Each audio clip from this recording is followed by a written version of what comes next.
नमस्कार दोस्तों, रॉयल पत्रिका में आपका स्वागत है। अभी हम मौजूद हैं बिरला ऑडिटोरियम में और यहाँ पर जो है एक पैगाम मोहब्बत का जो है प्रोग्राम आयोजित किया गया है, जिसके अंदर इमरान प्रतापगढ़ी जो है वो यहाँ पर मौजूद हैं और इन्होंने सरकार को घेरते हुए क्या कहा है। महिलाओं के लिए इन्होंने बहुत बड़ी बात बोली है कि हमने जो है महिलाओं को इतने अधिकार दिए हैं कि वो एक प्रधानमंत्री का जो है गिरबान पकड़ सकती है।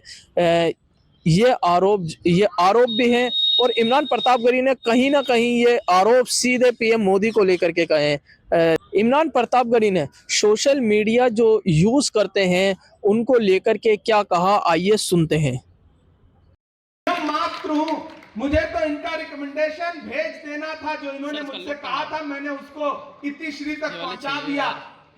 मैं इनको बधाई दूंगा कि आपने एक अच्छा चयन किया और चयन के बाद चेयरमैन बहुत बनते हैं, अलग अलग विभागों के चेयरमैन बनते हैं, लेकिन लीडर वो होता है जो अपने साथियों से काम लेकर के उनको एहसास दिलाता है कि तुम हमारे पीछे नहीं खड़े हो बल्कि हमारे साथ खड़े हो।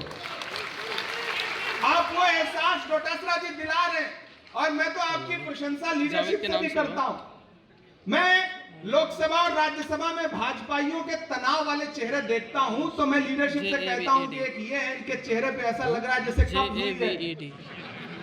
और एक हमारा राजस्थान का पीसीसी प्रेसिडेंट है, महफिलों में खड़ा होता है तो गाने अपने आप बजने लगते हैं। कोई तनाव नहीं, हंसते खेलते कैसे बैंड बजाई जाती है सरकारों की, इस देश को गोविंद सिंह डोटासरा से सीखना चाहिए। यह इनका असर है कि नरेंद्र मोदी जी बिहार में जाके गमछा लहराने लगे थे। कॉपी करते हैं नरेंद्र मोदी हमारे नेताओं को, कॉपी करते हैं। नंबर डाल दो। मैं डोटासरा जी को बधाई दूंगा कि जिस तरह से आपने सरकार को घेर रखा है। ये जो पर्ची से मुख्यमंत्री बने हैं, आपने वो वाली पर्ची फाड़ के रख दी है, इसमें कोई तो राय नहीं। यहाँ बहुत सारे लोग पर्ची का मतलब दूसरा समझेंगे, मैं जानता हूं, लेकिन आपने फाड़ के रख दी है पर्ची, इसमें कोई दो राय नहीं। मुख्यमंत्री कौन है पता ही नहीं चलता। अभी वित्त मंत्री के बारे में आप बता रहे थे कि बेचारी पॉलिटेक्निक मांग रही थी, वित्त मंत्री को ही पॉलिटेक्निक नहीं मिला। बिल्कुल यही हाल हमारी वाली वित्त मंत्री का भी है। वो अपने 1.5 घंटे के भाषण में महंगाई का मां तक नहीं बोलती हैं। सुबह दही और चीनी खा करके बजट पेश करने आती हैं और आकर के दही और चीनी का रेट बढ़ा के जाती हैं। ये भाजपा वाले धर्म की बात करते हैं। मैंने तो देश की राज्यसभा में कहा था कि आप किस मुंह से धार्मिक होने की बात करते हो। आप भगवान श्री कृष्ण के नाम पे वोट मांगने की कोशिश करते हो, लेकिन उनका प्रिय खाद्य पदार्थ दूध दही मक्खन उस तक पर ये जीएसटी लगाते हैं। और ये सब तो छोड़िए, भाजपा की सरकारें वो सरकारें हैं जो कफन तक पर जीएसटी लेती हैं। ये किस मुंह से आम आदमी की हिमायती होने का दावा करती हैं। इसलिए इस सरकार से डरना नहीं है, इस सरकार के सामने सीना तान के खड़े हो जाना है। और राजस्थान वालों, जब तक शेर अपनी कहानियां खुद नहीं लिखेंगे तब तक शिकारी अपनी कहानियों में खुद को महान बताते रहेंगे। इसलिए अपनी कहानियां खुद लिखिए। और ये कांग्रेस पार्टी है जो हर कार्यकर्ता को नेता बनने का मौका देती है। आपसे भी 2 बातें मुझे कहनी है। यहां जितने साथी बैठे हैं, 2 बातें बहुत समझदारी भरी आपके बीच में रखना चाहता हूं साथियों। इस देश के मीडिया से बहुत उम्मीदें मत करिएगा।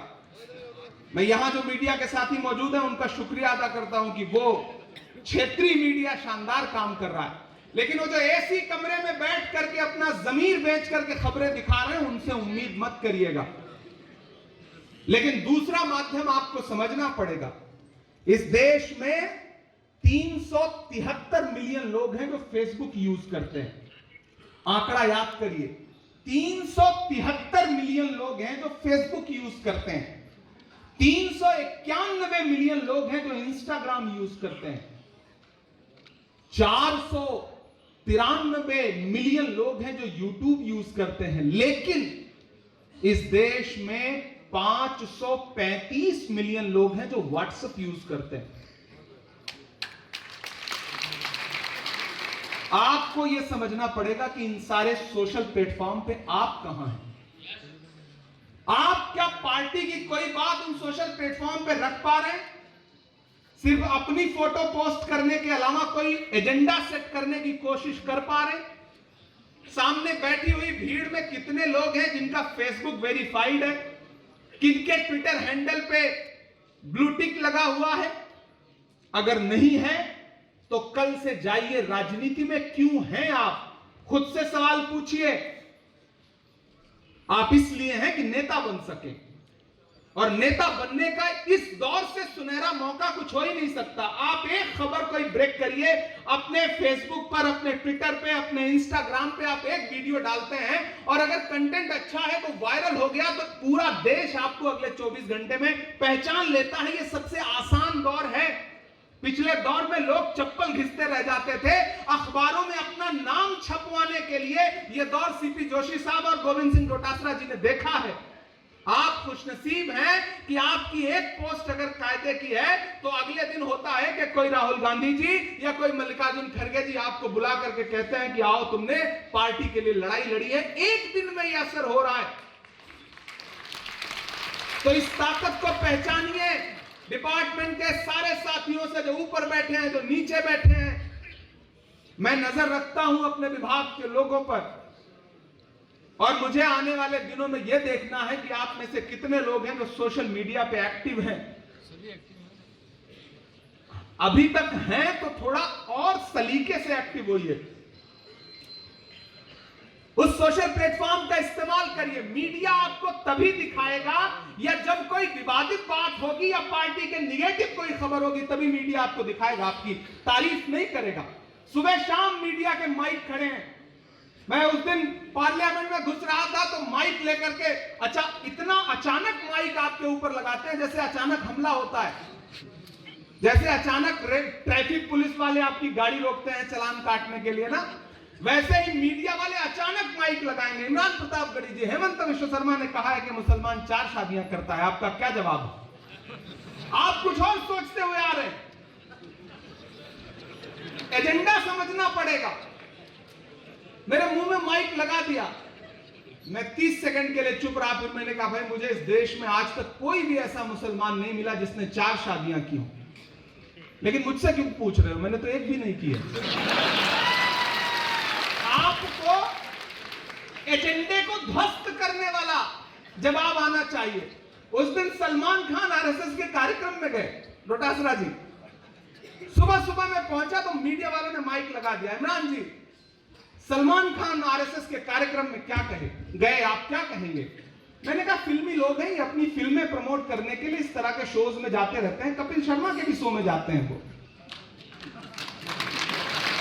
बस इतना बोल के मैं आगे बढ़ा तो उन्होंने कहा, भाई ये मैं कैसे चला पाऊंगा? तो मैंने कहा, मैं आपके चलाने वाली खबर थोड़ी दूंगा आपको, हमें भी पता है आप हमसे क्या सवाल पूछना चाहते हैं और आपको कौन सा जवाब चाहिए और आपका एजेंडा क्या है। इसलिए मीडिया के एजेंडे से 2 कदम आगे रह करके होशियारी के साथ, और आपको ज्यादा रहना है क्योंकि कंधा आप बनते हैं भाजपा के लिए, वो कंधा नहीं बनना है। मैं अपनी 3 साल की देश की राज्यसभा की जिंदगी में यह कह सकता हूं कि आज तक भाजपा मेरा एक शब्द नहीं पकड़ पाई होगी जिसको विवादित बना सके वो। ये हुनर आपको सीखना पड़ेगा, आप सारे साथियों को, और नेता बनिए। ये नेता बनने का वक्त है। इतना शानदार अध्यक्ष है, इतना शानदार चेयरमैन है, और दिल्ली में बैठा हुआ इतना शानदार आपका नेता है राहुल गांधी। तो ये वक्त है नेता बनने का। नेता बनिए, अपने झंडे के साथ नेता बनिए। ये जो कांग्रेस पार्टी का झंडा है, कोई आपके बीच में एक अलग तरह का झंडा लेके आएगा, कोई हरा लेके आएगा, कोई केसरिया लेके आएगा, लेकिन सिर्फ कांग्रेस है जो ऐसा झंडा लेके आपके बीच में आती है जो तिरंगे का रंग है, जिसमें 3 रंग हैं। इसलिए साथियों, ये अच्छा वक्त है। पूरे अल्पसंख्यक विभाग को बहुत बधाई देता हूं। एक चीज याद रखिए, जिंदा रहना है तो हर सांस हुकूमत से न मांग, अस्ल मुंसिफ है खुदा रहम अदालत से न मांग, और जिंदगी भीख अगर है तो न मिलना बेहतर, और अगर हक है तो फिर इतनी शराफत से न मांग। और ये जो बुलडोजर लेकर के घूम रहे हैं, इनसे डरिए मत। मैं जब दिल्ली में चारों तरफ गुजरता हूं तो मैं देखता हूं कि जिन्होंने 50-50 साल देश पे हुकूमतें की, आज उनकी कब्रों पर चिराग जलाने वाले लोग मौजूद नहीं हैं। क्या लेकर के आए थे और क्या लेकर के जाओगे? सब यहीं रह जाएगा। अगर किसी को यह लगता है कि तुम्हारे सर की छत छीन करके उसने बहुत बड़ा काम कर दिया, तो नहीं, उसने बड़ा काम नहीं किया है, उसने खुद को जलील किया है, संविधान को कुचला है। आप संविधान के सिपाही हैं, लड़ते रहिए। इतिहास में सब कुछ दर्ज हो रहा है, भले ही पढ़ा इतिहास लिखा जा रहा है जो नफरत का इतिहास है, जो आने वाले 50 साल बाद जरूर पढ़ा जाएगा।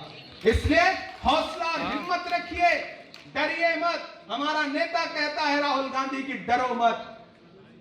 अब तो नरेंद्र मोदी से भी हमारा नेता कह रहा है कि डरो मत, लेकिन वो डर रहे हैं क्योंकि उनको पता है। मैंने पार्लियामेंट में कहा था कि जो पीढ़ी अपने बुजुर्गों को गाली देती है उसके साथ प्रकृति न्याय करती है। नरेंद्र मोदी के 2-2 कौड़ी के नेता पंडित जवाहरलाल नेहरू जी को गाली देते हैं, इंदिरा गांधी जी को गाली देते हैं। मैंने पार्लियामेंट में खड़े होकर कहा था कि आप उस नेहरू को गाली देते हैं जो 1000 दिन से ज्यादा इस देश के स्वतंत्रता संग्राम की लड़ाई लड़ता हुआ जेल में बंद रहा। आपकी हैसियत नहीं है कि आप नेहरू और इंदिरा जी का कद छोटा कर पाए। अरे नेहरू वो नाम है, पंडित जवाहरलाल नेहरू वो शख्सियत है कि उनका नाम आइंस्टीन के साथ लिया जाता है और आपका नाम एप्स्टीन के साथ लिया जाता है। कहां आसमान कहां जमीन, कोई तुलना नहीं है। सूरज पर थूकोगे तो पलट के थूक तुम्हारे मुंह पर गिरेगा, गिर रहा है। जिस तरह से उनका नाम आया है ना, वो बहुत ही शर्मनाक है।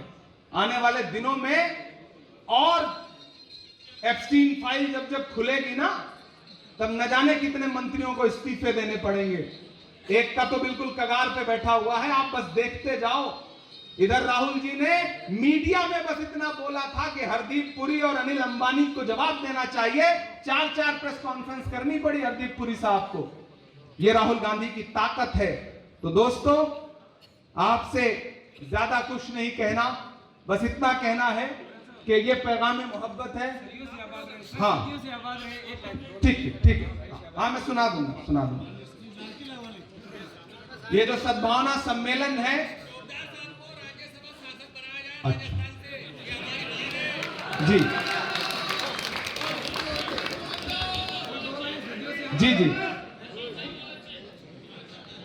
ये जो सद्भावना सम्मेलन और पैगाम मोहब्बत है, इसको लेकर के राजस्थान के अलग अलग इलाकों में चलना है। जोन वाइज कार्यक्रम करिए।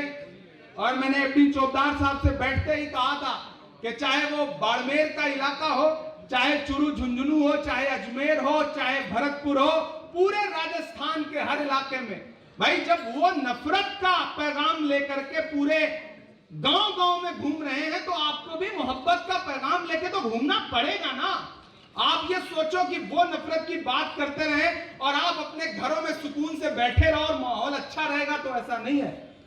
उन पे तरस खाइए। हमने हाथों से बुझाई है दहकती हुई आग। अपने बच्चों के घरौंदों को बचाने के लिए नफरतें बेचने वालों की भी मजबूरी है। माल तो चाहिए दुकान सजाने के लिए। उनकी यूएसपी और कुछ नहीं है, उनको और कुछ नहीं आता। वो चौराहों पर खड़े होकर सिर्फ नफरत की बात कर सकते हैं। उन पे तरस खाइए, और जब वो नफरत की बात